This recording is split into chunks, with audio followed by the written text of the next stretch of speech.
Assalamualaikum warahmatullahi wabarakatuh. Perkenalkan, nama saya Ade Nurlita Ahmad dan saya bersama dua teman saya yaitu Ismawati dan Anastasia Awe. Nah, di sini kami ingin menjelaskan tentang teori perkembangan keterampilan seni. Yang pertama yaitu pengertian. Pengertian pengembangan keterampilan seni anak usia dini. Seni, menurut Kamus Besar Bahasa Indonesia, adalah yang pertama halus, kecil dan halus, tipis dan halus, lembut dan enak didengar, mungil dan elok. Kedua, keahlian membuat karya yang bermutu. Ketiga, kesanggupan akal untuk menciptakan sesuatu yang bernilai tinggi atau luar biasa, orang yang berkesanggupan yang luar biasa. Seni merupakan salah satu stimulasi kreatif.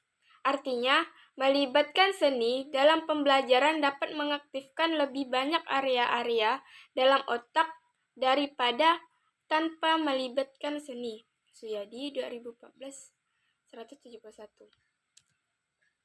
Selanjutnya, manfaat. Yaitu yang pertama, mengembangkan kreativitas. Yang kedua, meningkatkan konsentrasi dan disiplin. Ketiga, belajar mengekspresikan diri. Dan yang terakhir, membangun kerjasama dan tanggung jawab. Faktor pendukung keterampilan seni anak usia dini. Yang pertama, sarana dan prasarana, yaitu alat ataupun bahan yang untuk menjadikan keterampilan atau perkembangan anak yang tersedia. Yang kedua, alat peraga yang digunakan guru. Yang dimaksud di sini alat peraga yang digunakan guru adalah untuk menjelaskan bagaimana keterampilan seni tersebut. Biasanya guru menggunakan seperti gambar kecil ataupun miniatur untuk membuat agar anak mengerti. Yang ketiga, keinginan. Di mana ada keinginan anak tersebut akan mau belajar tentang seni. Jika tidak ada keinginan, walaupun kita mendorong ataupun kita menjelaskan tapi dari anak tersebut tidak ada keinginan, maka keterampilan seni tersebut tidak bisa berkembang. Yang keempat, dorongan atau dukungan orang tua dan orang sekitar. Terutama keluarga. Dari keluarga akan sangat berpengaruh terhadap anak untuk keterampilan seninya. Jika dari keluarga tidak dapat dorongan ataupun dukungan, maka keterampilan seni tersebut tidak akan berkembang. Contohnya seperti anak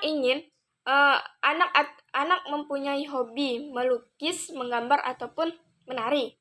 Tapi jika dari keluarga, orang tua tidak mendukung, seperti anak ingin memerlukan pensil kan untuk menggambar, tapi dari orang tua tidak menyediakan, tidak mendukung, tidak menyediakan dikarenakan orang tua tersebut tidak mendukung. Dari situ anak keterampilan seni tersebut tidak akan berkembang. Jadi kita sebagai orang sekitar ataupun keluarga sangat berpengaruh terhadap anak, baik dari prasarana maupun dari dorongannya. Karena tanpa ada dorongan orang sekitar, anak tersebut tidak akan berkembang. Tidak cuma hanya di keterampilan seni, dalam belajar juga. Jadi, dari beberapa anak, yang tidak semua anak untuk bisa menguasai pelajaran. Jadi, setiap anak berbeda-beda. Jika anak tersebut tidak menguasai di pelajaran, di akademik, bisa kemungkinan anak tersebut berpengaruh ataupun dia pandai dalam di non-akademik ataupun keolahragaan. Jadi dari itu anak tidak bisa kita samakan. Jadi ataupun kita pun sebagai orang tua tidak bisa memaksakan. Jika anak tersebut tidak mampu dalam akademik, kita hanya bisa untuk mendorong dan memberikan pelajaran tanpa ada paksaan. Nah, dari situ mungkin tanpa ada paksaan anak bisa pelajarannya bisa mendapat gitu, tapi setidaknya tidak yang terlalu tinggi karena setiap anak berbeda. Oke, faktor penghambat. Yang pertama faktor siswa. Faktor siswa yaitu yang dimaksud dengan faktor siswa yang tidak mau ikut ambil dalam keterampilan seni tersebut. Misalnya di sekolah, guru ingin membuat praktik menari, sedangkan siswa dia tidak mau untuk menari ataupun mengikuti kegiatan tersebut. Nah, dari situ tidak hanya anak, tapi dari sekolah juga bakal terhambat untuk pengembangan keterampilan seni. Yang kedua, faktor guru. Faktor guru di sini di mana guru tuh tidak memberikan atau menjelaskan tentang keterampilan seni atau manfaat seni, tujuan perkembangan seni bagi anak tersebut. Dan tidak mempraktikkan atau memberikan praktik ataupun menjelaskan bagaimana sih seni itu yang biasanya guru tuh menggunakan kayak alat gambar. Yang ketiga, sarana dan prasarana. Mengapa di pendukung dan penghambat sarana dan prasarana itu ada? Karena sarana dan prasarana itu sangat penting. Karena jika tidak ada sarana atau prasarana, perkembangan seni pun juga akan terhambat. Karena jika anak tersebut ingin belajar tentang menggambar, contoh hal yang kecil, tentang menggambar, tetapi tidak tersedia tempat untuk menggambar, ataupun dari sekolah tidak ada menyediakan kayak organisasi yang meningkatkan bakatnya. Itulah seperti ekstrakurikuler voli. Nah, di situ kalau misalnya tidak ada lapangan, tidak ada bola, anak tidak bisa akan bermain voli ataupun mengembangkan bakat anak tersebut. Jadi, disitulah mengapa sarana dan prasarana di pendukung dan penghambat itu ada. Selanjutnya, tahap perkembangan. Standar tingkat pencapaian perkembangan anak STPPA PAUD kurikulum 2013 berdasarkan Permendikbud nomor 137 tahun 2014 tentang Standar Nasional Pendidikan Anak Usia Dini tentang seni. Yang pertama, anak mampu menikmati berbagai alunan lagu atau suara, yaitu anak bersenandung atau bernyanyi sambil mengerjakan sesuatu, dan memainkan alat musik atau instrumen atau benda bersama teman. Yang kedua, tertarik dengan kegiatan seni, yaitu menyanyikan lagu dengan sikap yang benar, dan menggunakan berbagai macam alat musik tradisional maupun alat musik yang lain untuk menirukan suatu irama atau lagu tertentu. Selanjutnya, bermain drama, menggambar berbagai macam untuk yang beragam, melukis dengan berbagai cara dan objek, membuat karya seperti bentuk sesungguhnya dengan berbagai bahan atau kertas, plastisin, balok, dan lainnya. Seni melalui kreasi terhadap objek di PAUD.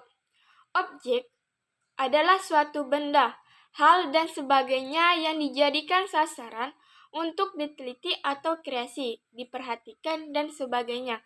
Contohnya, objeknya barang bekas. Nah, dari barang bekas kita bisa mengkreasikan dari beberapa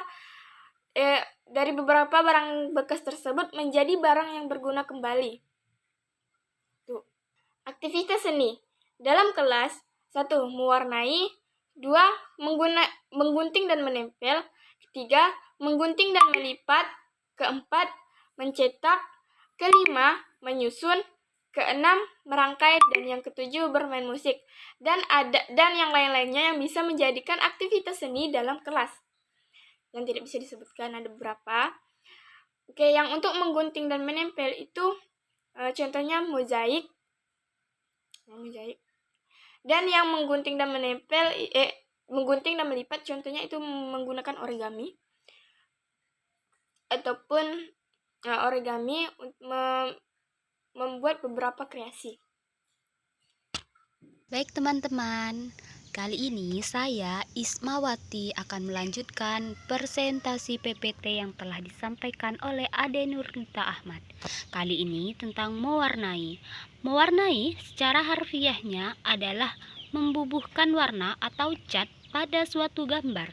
Mewarnai adalah sebuah keterampilan yang disukai oleh anak dan sejauh ini telah menjadi media bagi mereka untuk memungkinkan segala imajinasi dan inspirasi tentang segala hal yang mungkin pernah disentuh atau mereka alami. Dengan demikian, tidaklah mengherankan apabila banyak orang tua senantiasa berusaha untuk memberikan rangsangan bagi buah hatinya untuk mewarnai sejak usia sedini mungkin. Demikian menurut Muhammad tahun 2019. Pada contohnya, ada anak diberikan sebuah sketsa gambar dan anak diarahkan untuk memilih warna yang digunakan untuk mewarnai bidang gambar yang masih kosong. Selanjutnya, menggunting. Menurut B.S. Anwir tahun 1982, menggunting adalah suatu contoh khas tentang menggeser sebagian bahan. Senada dengan itu, menurut Sumanto tahun 2005, menggunting adalah merupakan teknik dasar untuk membuat aneka bentuk kerajinan, bentuk hiasan, dan gambar dari bahan kertas, dengan demikian memakai bantuan alat pemotong. Selanjutnya, melipat. Menurut Maya Hirai tahun 2007, bukunya Origami mengemukakan bahwa melipat atau origami adalah sebuah seni melipat kertas. Artinya, dengan bahan dasar kertaslah kreativitas seni ini dilakukan dan dikembangkan.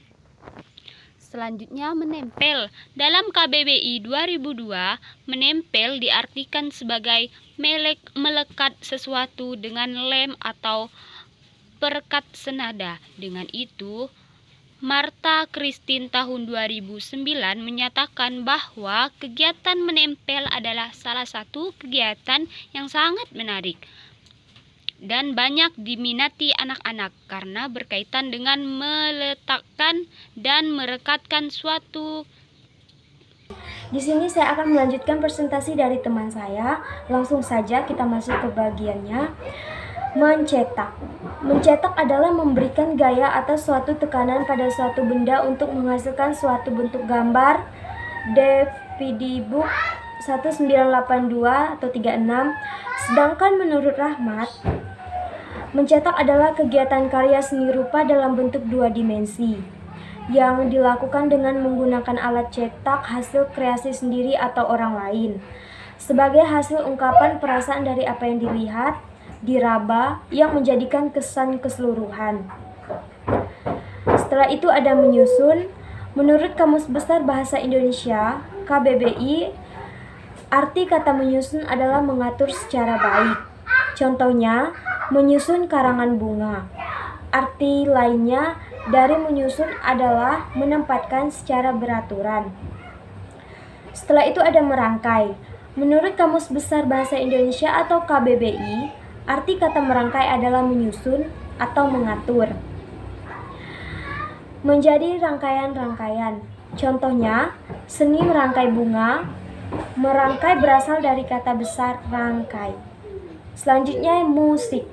Musik adalah suara yang disusun sedemikian rupa sehingga mengandung irama, lagu, nada, dan keharmonisan, terutama dari suara yang dihasilkan dari alat-alat yang dapat menghasilkan irama. Baik, sekian dari presentasi kelompok kami. Jika ada kata yang salah, kami ucapkan terima kasih.